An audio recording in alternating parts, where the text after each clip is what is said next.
Mums atkal ir pingvīni un atkal uz īsu brīdi. Tādēļ visiem, kas grib redzēt, jāsteidzās 3 nedēļu laikā, proti līdz 30. augustam pagūt apciemot zoodārzu un apskatīties uz 17 džentu pingvīniem, 3. lielākajiem pasaulē, kuri ceļo no Edinburgas zoodārza uz Ķīnu un Rīgā iziet karantīnas laiku 3 nedēļas.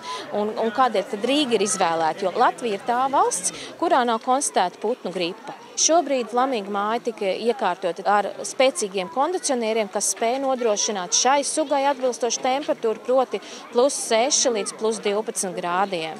Šī ir viena no tām pingvīnu sugām, kuriem tiešām vajadzīgs augstums. Ir, teiksim, Humbolta pingvīni, Magellāna pingvīni, kopā 17 sugas, un varbūt kādas 3-4 ir tās, kurām patiešām vajadzīgs ir vēss klimats, jo viņas dzīvo patiešām tālu dienvidos, lai cik tas neizklausītos paradoksāli, jo kur ir dienvidi? Pie dienvidu pola, ja? Tātad viņi nevar satikties ar balto lāci, bet dzīvo pie Antarktīdas, Falklendu salas, būtībā šīs salu grupas, kas ietver tieši Antarktīdu. Īpaši apdraudēto sugu sarakstā viņi ir, bet neskaitās kā katastrofāli apdraudēti, tā kā šīs sugas pingvīnu pēdējā laikā palicis ir atkal it kā vairāk nedaudz, atkopusies šī populācija. Viņi varbūt slavena to, ka viņi ir viena no ātrākiem peldētājiem, apmēram spējot līdz 36 km/h ātrumu sasniegt peldot, tā kā ir viena no tiem mundrākiem žiglākiem. Un arī ārkārtīgi dziļi nirst. Lai dienā, teiksim, saņemt pienācīgu barību, tas ir lielākoties dažādi vēžveidīgie, arī zīvis, kā 15–20% no raciona zīvis ir, viņi 400–450 reizes dienā ir spiest ienirkt.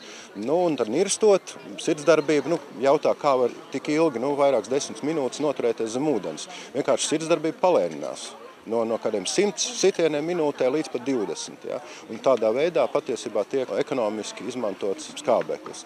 Dēļ 2 solas, viss šis perēšanas un mazuļu izvešanas laiks ir tāds grūts, jo viņiem ir ļoti ilgs gavēnis. Patiesībā tie ir gari gājieni no piemērotās likšdošanas vietas līdz okeānam, tad atkal atpakaļ ceļš, tā kā viņiem nav problēmas arī mēnesi un vairāk iztikt bez barības. Protams, ja pirms tam ir uzkrāts kārtīgs tauku rezervītes. Ja? Šobrīd arī viņiem sākās tas laiks, kad viņiem ir spalmaiņi. Dažam redzēt arī uz muguras ir šādi laukumi, kur vecā spalva jau ir izkritusi jauna auga vietā. Ja? Drīz beigsies šī spalmaiņa, tad sāksies viņiem kāzu periods. Vai viņi ir dzimuši nebrīvē? Jā, Edinburgas zoodārzā ir ļoti labi vērojās šī suga, un Edinburga ir slavena tieši ar šiem džentu pingvīniem. Viņiem ir speciāls šovu programmas, arī viņi tiek staidzināti pa zoodārzu, pastaigās speciāli, lai apmeklētāji varētu ar viņiem pat pakomunicēt. Ja?